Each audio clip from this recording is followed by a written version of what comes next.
Telangana GHMC పునర్విభజనలో దోమలగూడకు అన్యాయం జరిగిందని అధిక ప్రాంతం ఉన్న దోమలగూడను చిన్న కవాడిగూడ ప్రాంతంలో కలిపి కవాడిగూడ డివిజన్ గా ప్రకటించడం అన్యాయమని వెంటనే ప్రభుత్వం జీహెచ్ఎంసీ అధికారులు స్పందించి దోమలగూడ డివిజన్ ను ప్రకటించాలని అఖిల పక్షం నేతలు డిమాండ్ చేశారు.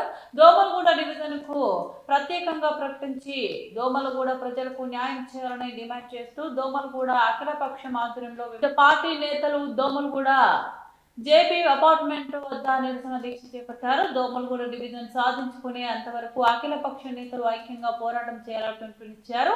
ఈ అఖిల పక్ష సాధన దీక్షలో దోమలగూడ మాజీ కార్పొరేటర్ రవీందర్, టిఆర్ఎస్ కవాడిగూడ ప్రధాన కార్యదర్శి ఎన్డి సాయి కృష్ణ, ఓబీసీ మోర్చా నగర అధ్యక్షులు Salandri Srinivas Yadav, Domalguda Hanuman temple chairman KRK Prasad, Musheerabad A block అధ్యక్షులు విడి కృష్ణ, బీజేపీ రాష్ట్ర నాయకులు జి వెంకటేష్, టిఆర్ఎస్ నాయకులు రాజశేఖర్ గౌడ్ పాల్గొని మాట్లాడారు. కవాడిగూడ డివిజన్ నుంచి దోమలగూడ డివిజన్ ఏర్పాటు చేసేంత వరకు తమ పోరాటం ఆగదని వారు కాంగ్రెస్ నుంచి సీనియర్ నాయకులు వారి తండ్రి అప్పటి నుంచి ఇప్పటిదాకా కొనసాగుతున్న 25% ఉన్న దాంట్లో కలిపి మన పేర్లు మాదగొట్టారు. ఇప్పటికి 10 సంవత్సరాలే.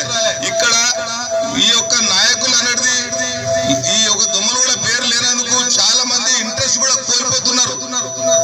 చూసి చాలా కష్టపడే వాళ్ళు కూడా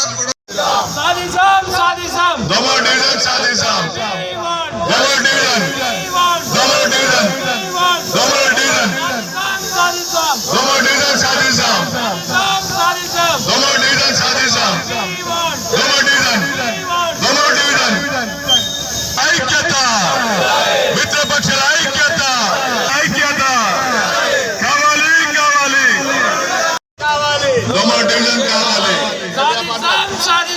దోమల డివిజన్ సాధిస్తాం, దోమల డివిజన్ సాధిస్తాం, దోమల డివిజన్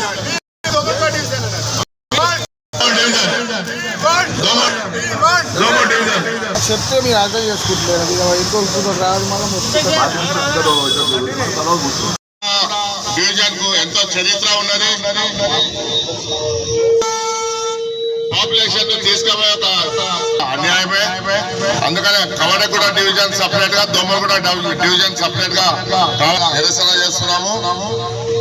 ఇక్కడ దోమలగూడలో ఎన్నో పాత గవర్నమెంట్ మార్కెట్ కానీ, ఫిజికల్ గ్రౌండ్, ఎన్టీఆర్ స్టేడియం, ఇంకా ఎన్నో పాత భవనాలు దోమలగూడలో చాలా ముఖ్యమైన భవనాలు ఉన్నాయి. అన్యాయం. ఇప్పటికైనా గవర్నమెంట్ కొంచెం దోమలగూడ డివిజన్ ఇక్కడ ఉండే 1952 నుంచి నరసింహాచారి గారు అప్పుడు కార్పొరేటర్ల ఎన్నిక ఎక్కడో దోమలగూడకు ఎంతో సేవ చేశారు. 2016లో కొన్ని అనివార్య కార్యక్రమాలు అన్ని పార్టీల పరంగా అందరం డిమాండ్ చేస్తున్నాము. నాకు ఈ అవకాశం ఇచ్చినందుకు ధన్యవాదాలు.